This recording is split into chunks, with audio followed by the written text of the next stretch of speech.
When running for it became too dangerous, people were driven to try other means. Anita Muller's brother, already in the West, was determined to get her out.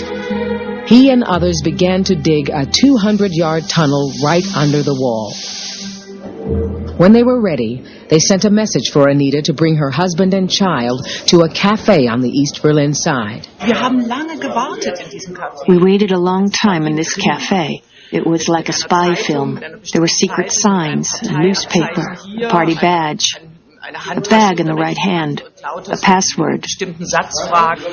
But if things went wrong, we could be shot. Everyone knew that.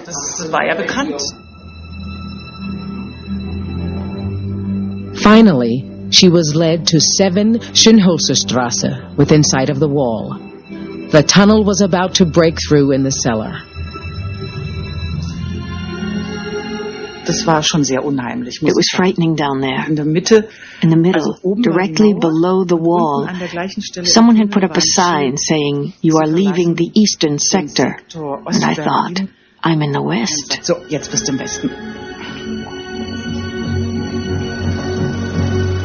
I finally got through and came up the other side, and I could hear a movie camera running. I thought, what's going on? How disgusting. This really is the evil West. Everything for the press and television.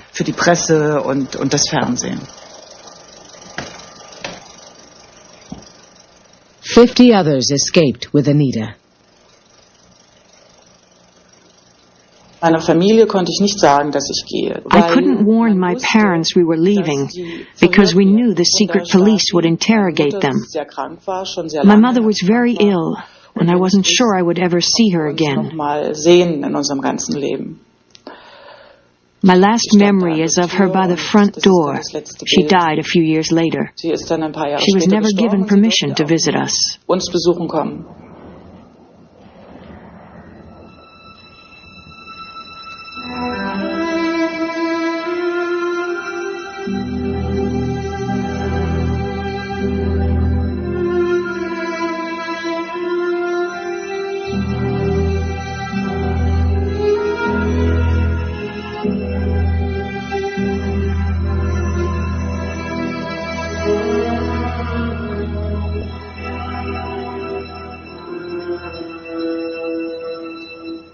In the West, it was dubbed a wall of shame. In the East, it was called the Anti-Fascist Protective Rampart, and the divisions it represented extended around the globe. 2 ideologies, 2 sets of slogans, 2 hostile camps. This was the brave new world, only 16 years after Soviet and Western troops embraced each other on the Elbe River. The hopes for a just and enduring peace had been replaced by a bitter political struggle, a Cold War that would define much of the rest of the 20th century.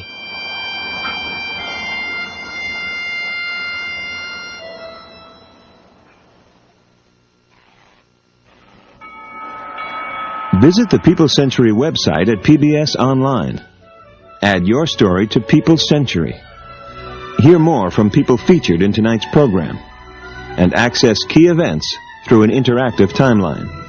All this and more at pbs.org.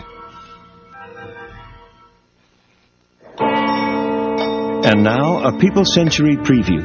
1947. Colonial rule collapses.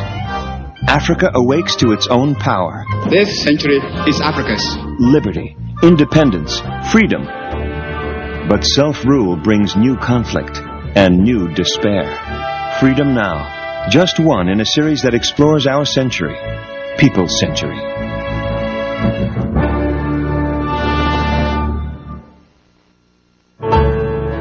To order the companion book or video cassettes of People's Century, call 1-800-255-9424.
A production of WGBH Boston. Brought to you by Conseco, where we believe that looking at certain financial opportunities can make a secure financial future harder to grasp. Conseco, our goal is to help you protect wealth, create wealth for life. Major funding for People's Century was provided by the Corporation for Public Broadcasting and the annual financial support of viewers like you. Additional funding was provided by the Lowell Institute. This is History's Best on PBS.